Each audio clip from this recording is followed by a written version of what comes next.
Polish #1 refuses handshakes with Russian GM in World Rapid Championship. In video footage from the recently concluded 2023 World Rapid Championship held in Samarkand, Uzbekistan, Poland's #1 GM Jan-Krzysztof Duda refused to shake hands with Russian GM Denis Hizmatulin before their game in round 1.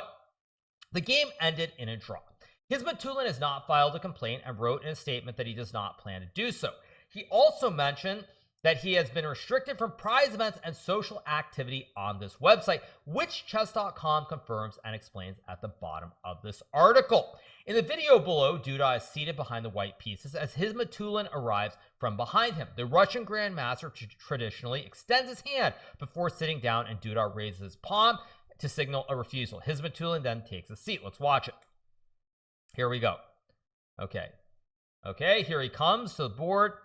Nope, no handshake, boys. No handshake. No handshake at all. Now, I don't know what happened in this game, but I understand why Duda did that. Of course, Duda does live in Poland, of course, and the Polish people, they have not forgotten what happened during the days of the Soviet Union, also known as the USSR. So I actually applaud Duda there for having the stance, because like Magnus, for example, played against Hizmatulin. He shook his hand. Magnus has also been pretty outspoken about not wanting to play Russians, and yet he shook Hizmatulin's hand during the World Rapid Championship. So I feel like Duda doing this, it is a big sign. It is a big sign. Anyway, the article continues. We have Hizmatulin's work and demonstrations with Karyakin. Denis Hizmatulin, along with 2016 World Championship runner-up GM Sergei Karyakin, has expressed support for the war against Ukraine, but only the latter has been sanctioned by the International Chess Federation. Karyakin's pro-war statements led to a 6-month ban, which effectively barred him from the 2022 FIDE candidates, for which he qualified. Ever since, Karyakin hasn't played in chess tournaments outside of Russia. Hizmatulin visited the front lines with Karyakin and was photographed together with Russian soldiers. They also spoke at a rally in the video linked here, where Hizmatulin concluded with, "Our cause is just, and together we will win." With those activities in mind, Ukrainian GM and former coach of the national team, Alexander Sulpia, pointed out on X/Twitter that Hizmatulin's participation in the tournament violated Olympic laws. Now, this is pretty bad, by the way. Like, I'm going to say, like, everybody can have their opinions, make no mistake about that. But with Karyakin going directly and basically supporting it, that would be like, I don't know, that'd be like if I decided, you know, I'm gonna go to Afghanistan and like take pictures with the troops, or go to Iraq or something like that. Like this is a big step further than simply just like, you know, whatever the country does. Like, this is very active, actively supporting it. And many Ukrainians have died. Many Ukrainians have died during this illegal invasion and, frankly, just outright war that Russia has declared on them. So I think that what Duda did, he's completely right. Do I think the Russian GM is doing something bad? In that case, the USA is also bad. I mean, as I just said, that'd be like if I decide, you know what, I'm gonna go to Iraq, I'm gonna go to Afghanistan. It's not the same thing whatsoever. It's not the same thing at all. So it's quite different. Anyway, let's keep going with the article. Like many other Russian players, Hizmatulin plays under the FIDE flag at tournaments, but his profile still presents Russia as his federation. This has been a workaround that has allowed Russian players to abide by FIDE's ban on Russian and Belarusian flags in tournaments while continuing to represent their country. Okay. While Karyakin was banned for 6 months in 2022, Hizmatulin has faced no consequences for also openly supporting the war in Ukraine. El Pais asked FIDE Chief's legal director, Russian board member Alexander Martyrov, why, and the response was, in quotes, "FIDE does not have a procedure to verify the statements of players. In this area, we follow the decision of our ethics commission, which sanctioned Karyakin in 2022 for violating its code. It seems to us that the judicial procedure is the best mechanism for these matters. If any interested person appeals to that commission and it disqualifies Grandmaster Hizmatulin, that decision will be strictly respected." Now, this feels like a little bit of a cop-out, because, like, as far as Karyakin goes, I don't know the specifics, but I don't believe any player specifically brought a case. Maybe I'm wrong on this, and someone can correct me, but I don't think that a player brought a case against Karyakin. I think the ethics commission on their own made this decision. I don't think a player brought a case against him. I'm pretty sure that it was the Ethics Commission on their own took the initiative. Now, I could be wrong on that, obviously, but I don't think a player made this decision. So it's a little bit, feels a little bit iffy. Nobody complained against her. Well, I thought the commission just saw his tweets and everything else, and they made a decision on their own. Like, it's not like, I don't know, Dean Laurent went to them and said something, or any other player said something. I don't think that happened. So it feels like a little bit of a cop out. But let's keep going. It says there were many other Russian players at the World Rapid and Blitz Championship in Uzbekistan, but most of the top players do not openly praise Russia's war effort. Many have spoken against it, like Russia's #1 GM Yan Nepomniachtchi, who in 2022 signed an open letter to Vladimir Putin to end the war. Scores of others, like former women's world champion Alexander Kostenyuk, have left Russia and now play for other countries. Okay, what's in a handshake? For chess players, the handshake is a big deal, and declining one can have international implications. The handshake is a mutual sign of respect before the game, before and after a game, and its refusal can be interpreted as an insult to an individual, organization, or even a country. The handshake, or lack thereof, is more than a gesture between two people. Executive Director of the Russian Chess Federation, Alexander Kachev, responded to MatchTV.ru, a poorly brought up young man. What more can I say? It's a pity that the best chess player in Poland behaves like this. Wow, that is incredible. That shows the hubris of the Russian Chess Federation. I mean, maybe I'm mistaken, but you know, let me Google something. Let me make sure I don't have my history wrong. Yeah, let me Google something. Yeah. Let me take a look. Let's see. Yeah. Okay. Let's see. One little bit just to give you guys some history, making sure that I'm not crazy. From 1945 to 1948, the Soviets deported to forced labor concentration camps in the Soviet Union from 3 million to 6 million Polish people, of which 585,000 may have died. Hundreds of thousands, possibly nearly 1 million Poles were killed in Soviet terror and repression. Enough said. That's all. That's the only response that's actually needed to that question. Plain and simple. So it's good that I actually agree with what Duda did, and I think it's a principled stance. So I agree with Duda. But Duda's defiance also received praise on X as a bold and political statement against Russia's invasion that has now lasted nearly 2 years. Some were more strongly worded than others. A relevant and recent case was that between Russian GM Mikhail Kabalia and Ukrainian-born and now Romanian GM Kirill Shevchenko, after Shevchenko refused to shake hands at the 2023 European Individual Chess Championship last March. An outraged Kabalia filed a complaint and launched a social media campaign to draw attention to the perceived affront. Now, this also is very sketchy as well, because I'm pretty confident the reason that Shevchenko did not shake hands with Kabalia is Kabalia has been one of the main coaches for the Russian Federation. He is getting support from people like Filatov and others within the RCF to help the very talented junior player, is it Volodymyr Murzin? Of course, he's just a kid. We don't need to bring him into this. But Kabalia is definitely being supported by the RCF, and that's probably a large part of why Shevchenko would not shake his hand. The FIDE and Disciplinary Commission sanctioned Shevchenko to a warning, but mentioned the following in its conclusion 9.8. The EDC panel cautions that its present decision must not be seen as a precedent for the likely punishment to be imposed in respect of another player who makes himself guilty of the same violation in future, as each instance of a guilty refusal to shake the opponent's hand must be evaluated on the peculiar facts of each case. In other words, the consequence will not be a warning every time. It will be judged on a case-by-case basis. The same report also lists several other handshake incidents, with the highest profile one being in the penultimate toilet gate between GMs Vladimir Kramnik and Veselin Topalov. Or they both stopped shaking hands later at Chorus Steel 2007. Okay. Here we see Kramnik's name popping up randomly out of nowhere once again. An incident in 2008 also belongs on the list. GM Ivan Cheparinov was forfeited in his game after refusing to shake hands with GM Nigel Short. Perhaps the only statement stronger than not shaking hands is to protest the game itself. In recent years, for example, Iranian chess players have forfeited their games rather than play against Israeli opponents. In last year's edition of the same championship, Israeli GM Boris Gelfand accrued 3 free points, with his Iranian opponents not making a single move. This year, there were no Israeli players in Uzbekistan. Now, this is a little bit out there, but I will also say something very clearly on this point, which is like, The Iranians not playing their games against Boris Gelfand had nothing to do with them making a protest. It had to do with the fact that if they play against an Israeli in a competition, they probably can never go home, because if they go home, they'll probably be thrown in jail, if not worse. So I'm a little bit skeptical of them bringing in this little paragraph about the Iranians and the Israelis, because that's not the reason. The reason the Iranians don't play against the Israelis, because if they did and they go home, they're probably going to have to go before one of the ministries, and they could very easily end up in jail or literally worse. So they shouldn't have added this paragraph, because it's actually has nothing to do with the statement or a protest at all. Statements from players in chess.com. Former world champion and Russian GM Anatoly Karpov speculated Sports Express that Duda did not act of his own volition and was pushed by his sponsors. Duda's manager Adam Dzwonski, on the other hand, told WP.Poland earlier Jan Krzysztof Duda isn't planning to comment on his behavior because his goal wasn't to make a demonstration. He simply did what he believed in his conscience to be right and consistent with his convictions. The fact that it was recorded was a pure coincidence because he was playing on the third board and there were cameras.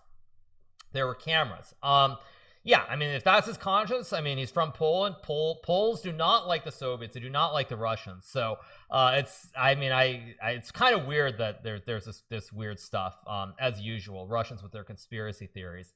Okay.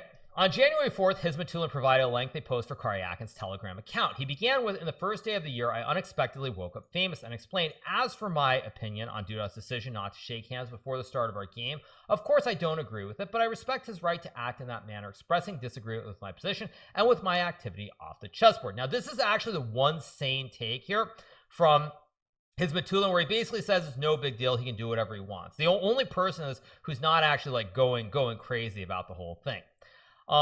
If he plays Duda in the future, he wrote that he would extend his hand again, and he asked the media not to hype him and politicize the situation, not to insult the Polish Grandmaster, and definitely not to insult the Polish nation as a whole. He also mentioned an email from chess.com informing him that he was forbidden from tournaments and social activity on the website. The Russian media group RBC inquired about Hizmetulin's closure, and chess.com replied, we can confirm that GM Hizmetulin has been restricted from prize events and social activity on chess.com. This is consistent with our policies and prior actions regarding players who support the war. In fact, the Russian government has banned the entire chess.com platform, apparently due to our stance against the war. The Russian government continues to wage a needless war of aggression that has claimed the lives of countless combatants and civilians, including women and children. Our own Ukrainian staff and loved ones are deeply affected, as are many throughout the world outside. Our opposition to this war has not wavered. We hope for peace and an end to this war that has divided those of us who have long been united by our love of a peaceful and elegant game. So generally speaking, I agree with Duda. I actually think that it's very principled to take the stand. You know what I'd be curious to hear is like Magnus, actually, because Magnus is someone who played against Hizmetulin. He's played against the Russian players. He shakes their hands despite openly saying things like he feels weird playing against Russians in tournaments. He doesn't feel right. So it's interesting that Magnus would shake hands, but then Duda doesn't. And I'd be curious to see what Magnus has to say about this. Not that we'll ever hear him say something, but it would be interesting. So, all right. Moving forward, what else do we have? Next up on our list of articles, we have chess.com news. Draw offers restricted. Chess.com restricts draw offers in multiple prize events. Beginning in 2024, multiple chess.com prize events will restrict draw offers until after move 30, and our bullet chess prize events will restrict draw offers for the entire game. Now, this is actually wild, that you're not allowed to offer a draw. This is kind of crazy. I actually don't agree with the part about the bullet events. I think that's just insane. I mean, the fact that you can't offer a draw in like the bullet brawl, which will be happening tomorrow, is not right in my opinion. I think that's just crazy, but whatever. While there is no doubt that a draw is a perfectly valid outcome in many a hard-fought chess game, draws by agreement, especially in the early stages of the game, have long been controversial in top-level chess. In most other games or sports, it is not possible for competitors to decide at any point in the game to agree to a tie. That's funny because I swear I've watched a lot of Champions League games where it's tied like 1-1 in the last, like they're in the 80th minute or so. And I swear I've seen a lot of games where for the last 10 minutes until they get to the extra time or the penalties, where they're pretty chill about it and they're not trying super hard. They're just playing very safe defense. So kind of funny to see this comment. When definitely I've seen it happen in soccer or football, as Europeans call it. So little bit strange to see this, but let's keep going. In the spirit of competition, we're looking to eradicate this phenomenon. The following table outlines events that will be affected by these changes in 2024. All other events will be unaffected. Okay, Title Tuesday, no draw offers until after move 30. Champions Chess Tour, all stages, no draw offers until move 30. Speed Chess Championship qualifiers, move 30. Arena Kings, no draw offers until after move 30. Now, the funny thing about seeing Arena Kings here is I have seen draws very similar to the Nepo Dubov draw with knight moves like knight f3, knight g1, f3, back and forth many times over the last couple of years. So it's kind of funny to see the no draw offer in Arena Kings when players are doing the Nepo Dubov draw anyway. Then we have the Bullet Chess Championship and Bullet Brawl. No draw offers allowed at any point in the game. Now, this I really don't like as far as Bullet Brawl goes. Like, the Bullet Chess Championship is fine, but Bullet Brawl, where it's a 2-hour arena, I don't think that's right. Because what happens when Daniel and I get into an equal position on move 25 with Rook and 3 versus Rook and 3? I mean, I guess we can just repeat back and forth, but I don't like this as far as the Bullet Brawl goes, but it's a small enough tournament that it doesn't really change anything in terms of the bigger picture. Okay, in all of these events, server restrictions on draw offers will result in the draw offer button being disabled for both players until after the allotted move number. While the timing is entirely coincidental, early draw offers have been much discussed in chess in the context of the ongoing FIDE World Rapid and Blitz Championships. GM Vladimir Fedoseev agreed to a draw with white on move 9 versus GM Dmitry Andreikin in the final round of the Rapid Championship, a move that ultimately secured clear second place for Fedoseev and a $50,000 payday. GM Lei Tingzhi offered draw with white in only 3 moves against I am Anastasia Bodnar, but the outcome proved unfavorable to her. She missed out on the tiebreaks and her opponent ultimately won the title in spectacular style. Most unusually, GM Jan Nepomniachtchi and Daniil Dubov played out a 13-move draw for which they were doubly forfeited, as draws by collusion are prohibited by FIDE. All right. Ultimately, chess.com feels that it is never appropriate to criticize players for agreeing to early draws if it is in their best interest to do so, but we also do not think it should be an option in professional competitions.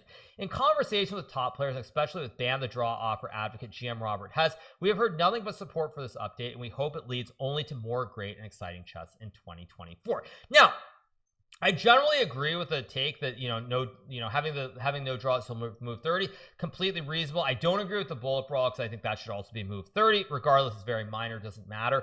But I find it interesting that like the problem with this whole notion around draw offers is there's one big problem. Chess is not a game or a sport, if you want to call it that, where there is an insane amount of money. Chess players do not make a lot of money as professional players. And so with Fedoseev making the draw and guaranteeing himself $50,000, I completely understand Fedoseev's standpoint. Frankly, when I was a pro player, I would have had that same mindset where it's guarantee the prize. You got to guarantee the cash. To use a poker term, you got to make sure you finish in the money. You got to cash the event. That's what you have to do. And I feel like that's the biggest problem with this whole thing is that, like, it's still going to happen. Like, draws are still going to happen as far as over-the-board chess goes. Online, I don't really feel like you get that many repetitions other than the obvious, the infamous Berlin repetitions. So it feels to me like chess.com is sort of confusing the issue between over-the-board and online a little bit. There's a little bit of a blur here, but it's not really that big of a deal. I don't think it changes anything as far as Title Tuesday goes, and that is probably the big event outside the Champions Chess Tour. So it still probably is a step in a direction to try and push towards no draws, but I don't think if we look at the overall picture, we're going to be in a world where they're going to be like the draws are going to go down by any sort of substantial margin as a percentage. So, but they do have no draws until move 30, so at least it is something to try and push in a certain direction. All right. So, next up, we have one more article. What is this article? Our last article of the day. Let's see. We have fair play on chess.com. Ooh, this is going to be good. Chess.com is committed to growing chess and protecting the integrity of the game. On this page, you'll find information and resources that our fair play team has created for you to remain up to date about the work we do. Okay. Fair play team. The fair play team consists of dedicated researchers, statisticians, analysts, event proctors, engineers, and chess enthusiasts, together with a team of more than 30 members, including 3 GMs and 10 title players who work hard to protect the integrity of the game. The fair play team is led by the director of fair play, FM Dan Rozovsky, and is comprised of 4 critical decisions: research and development, investigation and detection, operations, and communication. This was like an article that was put out specifically to sort of to prove to a certain former world champion that that there's extensive stuff. There are 4 divisions and 30 people. Now that to me, That's actually more than I thought they had. That actually does. Like, I was expecting it to be something like maybe they got like 10 people, maybe, but 30 people over 4 divisions is actually not a joke at all. All right. Research and development is led by Roland Walker. The research and development team makes use of the detailed data that exists in chess to identify players who are cheating. We colon space, it says, number 1, develop and implement algorithms to detect overperformance. Number 2, conduct rigorous tests and experiments to identify conclusive cheat detection signals across hundreds of gameplay factors. Number 3, run large-scale simulations on millions of moves and chess games to shine a light on the variance, possibilities, and limitations of human play. Number 4, carefully study historical data to maximize the number of cheaters caught while minimizing the false positive rate. Okay, time for Kramnik to reveal his 30-person team now. His team is probably, I don't know. I'm going to bet that I could count on one hand his team. Next up, let's see what we have. Investigation and detection, led by Gerard Le Marchal. The investigation and detection team handles the day-to-day of chess.com fair play. We review fair play cases, adjudicate fair play appeals, validate tournament results, conduct in-depth analysis of players competing in prize money events. Operations, led by Sean Arn. The operations team works to protect all events that are run on chess.com. We share event-specific information of players prior to prize money events, carry out fair play checks during fair play calls, adjudicate issues that arise during events, uphold and enforce fair play protocols. Now, so yeah, you guys are asking, do I know any of these people? I do not. I mean, is this guy, I don't know if Dan Rozovsky is American or not. Like, the name doesn't ring a bell. Maybe I saw him at like a tournament in the US years ago. I do know who Roland Walker is. I do know who Gerard Le Marchal is. I do not. I mean, maybe Sean R was at the Chess Champions Tour, but he looks like a young Sean Penn. Maybe that's being too generous, but he looks like a young Sean Penn to me. And then you have I am Casacorley, who of course I know from when he was much younger, which is communications. So communications led by I am Casacorley. The communications team disseminates important information to title players and the broader chess.com community. We share fair play policy and guidelines, field titled player questions and concerns, solicit feedback and input from the world's best players to improve our systems, address matters of public interest to the community, administer event rules and streaming regulations. So as we look at this, these are the 4 groups. There's research, development, investigation and detection, operations, communications. So yeah, communications probably, this looks like the people who like Kramnik was like going after, right? With his comment about they're not talking to me or something. It probably would be communications. Like it's like that department. So what do we have? Fair play by the numbers. Okay, 2.5 million games are analyzed per day. Over 1 million account closures in 2023, approximately 3,000 account closures per day. Yep. Look at that chess.com, you guys. They're not doing anything. I'm not satisfied with their work. They don't care about cheating Tuesdays. They don't care. It's so disgusting. Okay. Approximately 3,000 account closures per day. Approximately 90,000 account closures per month. Total account closures are equivalent to approximately 0.6% accounts on chess.com. 169 title player closures in 2023, approximately 14 title players closures per month. Reviewed approximately 39,000 account closure appeals, granted 0.3% of appeals. So basically what they're saying is, I'm no mathematician, ha ha ha ha ha. But it says that out of the 39,000 account closures, 0.3. I can't do math. Maybe I'll open my calculator to see what that comes out to. But let's see, 39,000, divide that by 10, divide that by another 10, that's 1%. Divide that by 10 times 3. That is 117, you guys. 117 out of 39,000 appeals were granted. 117 out of 39,000. Now that is actually just remarkable, isn't it? Like 117 out of 39,000, if my math is correct, is just insane. Actually insane. So 450 plus title players played on camera in 2023. The strongest players in the world are checked the most. Yeah, strange way to calculate it. I know, that's how I do it. I'm stupid. I know. I'm not smart, but that's how I do it. So fair play checks. For various prize events, you may need to join a fair play call. In the event that you are asked to join, it is your responsibility to be ready. While the following video outlines fair play expectations for an event in which you need to set up 2 cameras, it is still applicable even if you need only 1 camera, and we strongly advise you to watch it. All right.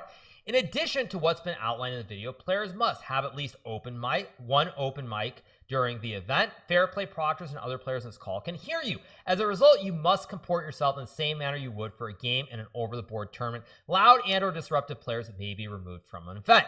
Now, this is actually a very good point, because when Magnus and I played our 2022 final, or 2022 and 2023, at the end of the match, like, Magnus heard me celebrating when there were like 40 seconds left and I was down by 2, or I was up by 2 games, because I knew I could run out the clock, and so he heard me through the open mic. And 2023 was actually the same. I basically said something like, wow, amazing, or something like that, when he found this double rook sacrifice with rook c5 and rook c7 in the Speed Chess Championship. So this is actually definitely very clear that I think a lot of people don't understand. You always have an open microphone. Number 2, be ready for the possibility of a room sweep. In some instances, a fair play proctor will ask you to get up and move your camera around to show your playing environment. Now, of course, everybody's had to deal with this in the Chess Champions Tour specifically. Number 3, be ready to show your display settings. In some instances, actually, I think chess.com made everybody do that for the Speed Chess Championship and the Chess Champions Tour, where we had to show the taskbar because it shows the user. It basically shows the user, because I think there's someone with Windows where you could theoretically have multiple users.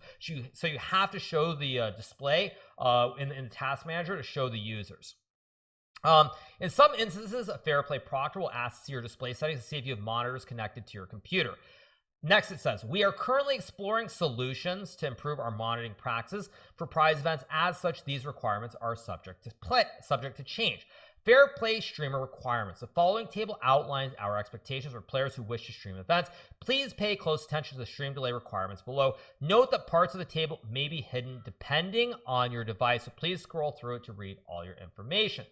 Okay, is this a new article, by the way? Do we have a change of Title Tuesday? Wait, Title Tuesday is 3+1. Oh, Title Tuesday has changed. Title Tuesday has changed, you guys. It looks like we have a change in Title Tuesday. Show the table. The whole one won't be seen. Okay, what is this? Let me change the scene. 1 second. Show the whole scene. Okay, so the whole scene, as you guys want to see it, is this. This is the whole scene. We have the event listed right here. We have Title Tuesdays, Pro Chess League, CCT Qualifier, all these different events. So wowie. That's pretty amazing, actually. Or wait, where did I go? Wrong one. Wait, this is correct. Or wait, no, wrong one. Sorry. But yeah, this is pretty amazing. Actually, wait, no, but now it doesn't show it. Whatever. I think everybody can see it anyway. But nonetheless, Title Tuesday is 3+1 with a 10-second delay. So if I'm streaming from now on, I'm gonna have to stream with a 10-second delay, which is actually gonna change things quite a bit. 10-second delay, 1 camera. Now, I actually, going back in time, I did 2 cams on Title Tuesday for a while to try and sort of lay down the groundwork for things to change. But of course, nobody used 2 cams, so no one was using 2 cams. Obviously, I'm like, why am I doing this if it's not leading to more people doing that? But yeah, 10-second streamer delay. So on Tuesdays, we're gonna be streaming on a 10-second delay.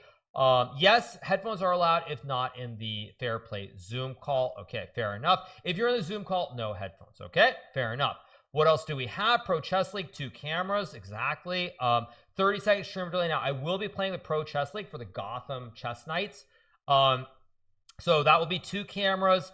CCT qualifiers, 1 camera on request. CCT, 2 cameras. So all right, so SEC main, 2 cams. Bullet Chess Championship. Yeah, the Bullet Chess Championship is 2 cams. Bullet Brawl has no cameras, I guess.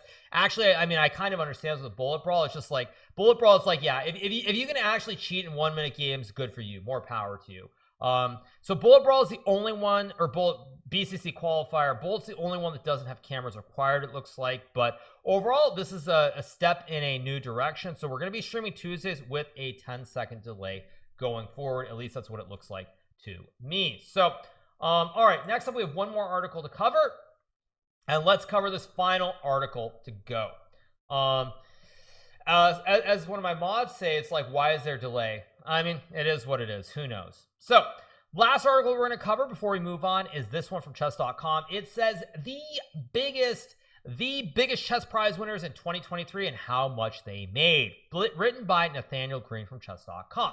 In 2023, GM Magnus Carlsen became the first player to eclipse $10 million in lifetime winnings from just major tournaments alone. Never mind from sponsorships or royalties or helping to run a business. After winning more than $700,000 in 2023, he is the all-time leader, passing GM Vishy Anand. But Carlsen wasn't the biggest money winner of 2023. That honor belonged to GM Ding Liren. Ding Liren, victor in the $2 million World Championship. That's not right, you guys. That is not right. Maybe as players that's right, but that's not right. There are two people who are probably missing from this list who earn more than Ding Liren. But let's keep going. Despite falling ill and not playing for most of the rest of the year, he retained his cash lead on runner-up GM Jan Nepomniachtchi, although it was a virtual tie with less than $2,000 separating them. Nepomniachtchi was also a 2023 tournament millionaire, even though, unlike Ding, he had more work to do after the championship match to reach the milestone. Now, one thing I'm going to say is, I've actually, a lot of people say things to me behind the scenes, and, I generally say so-and-so said this or so-and-so said that. But if we're looking at prize money, the biggest winner, almost certainly, if we look at the tax structure, is Jan Nepomniachtchi. And the reason I say it's Jan and not Ding is because I heard directly from Levon Aronian, actually, that apparently the Chinese Chess Federation takes 80% of the prize money from the players. This is what I heard, that they take 80% of the prize money. So I don't know if that's true, but that's what I heard. So the biggest winner most likely was Ding Liren. But let's keep going with this article. We have prize or tracked. Okay, so we keep going with this article. We have, in addition to the World Championship contenders, several usual suspects had another great year, earning at least $250,000 with Carlsen, GM Fabiano Caruana, GM Wesley So, GM Hikaru Nakamura, and GM Maxime Vachier-Lagrave. And that's just from prize money in major tournaments, except national championships and team events. It also does not include streaming revenue, coaching income, appearance fees, sponsorships, or government grants, nor does it take out for travel expenses, which became an issue for the World Rapid and Blitz in Samarkand, Uzbekistan. Okay. All right. After only one woman, GM Tan Zhangji earned six figures last year. Two women reached that mark this year, thanks to the $500,000 World Championship in July, where GM Zhu Wenjun defeated GM Lei Tingjie. Both of them also earned up over $250,000 a year. Now, both of them are also from China. So, who knows how much they made, but it is still a good thing to see them make that much money in prize fund. Okay, rounding out the top 10 after Ding, Nepomniachtchi, Carlsen, Caruana, Soju, Nakamura, Vachier-Lagrave, and Lei was GM Noterbek Abdusarov, just ahead of GM Alireza Firouzja. The One Comma Club, also known as $100,000. Here is a complete list of players who won the $100,000 in major tournaments throughout the year from the World Rapid Masters in February to the FIDE World Blitz Championship that ended on December 30th. Okay, so here we go. The real question is how many players were in the 2 Comma Club? The 2 Comma Club is a more interesting question than the 1 Comma Club. But I don't think anybody made the 3 Comma Club, by the way, in case anyone's wondering. But let's see what we have. We have GM Ding Liren with $1.2 million, Nepo $1.2 million. Magnus Carlsen with $705,000. Fabiano had a great year playing every event under the sun, 18 events, and he won $638,000. Fifth place was Wesley So with $394,000. Sixth place was Zhu Wenjun with $354,000. Seventh place was Hikaru with $284,000. Maxime Vachier-Lagrave made $282,000. Lei Tingjie made $257,000. And these are the only people who made $250,000 a year. Everybody else is below that. Duda, by the way, a remarkable player from Poland, he made $112,000. And actually, let's look at this list. You know who's second to the bottom? GM Vladimir Fedoseev is at the bottom. He made $118,000, and Fedoseev made $50,000 of that 118 in the World Rapid Championship when he finished in second place. So when you look at Fedoseev, think about Fedoseev making $68,000. Making that last round draw against Andreikin was epically big for him, because that literally was 50% of his income hung upon that one final game in the World Rapid Championship. So really, really happy to see Fedoseev get $118,000. Off of especially with that big event here to end the year. Now, obviously, as we look at this list, there are a couple things that are very clear. The list is wrong. I will say that. We know the top 3. I'm not going to say the order because I can't. I mean, I don't know about the other 2, but the top 3 players in no specific order, or most likely Magnus Carlsen, Hikaru Nakamura, and Levi Rosman, if we're looking at chess as a whole. All right, so 2 players reached $90,000 but couldn't quite get to 6 figures. They were GM's Alexander Goryachkina and Daniil Dubov. Those were the 2 who were closest. The United States had the most players on the 6-figure winners list of any country, with 5: Caruana, So, Nakamura, Aronian, and Dominguez, followed by India with 4: Gukesh, Vida, Arjun, and Pragnanandhan. All-time update: Carlsen hitting 10 million in winnings and passing Anand wasn't the only major development on the all-time list in 2023. Nepomuceno and Caruana hit the 3 million mark.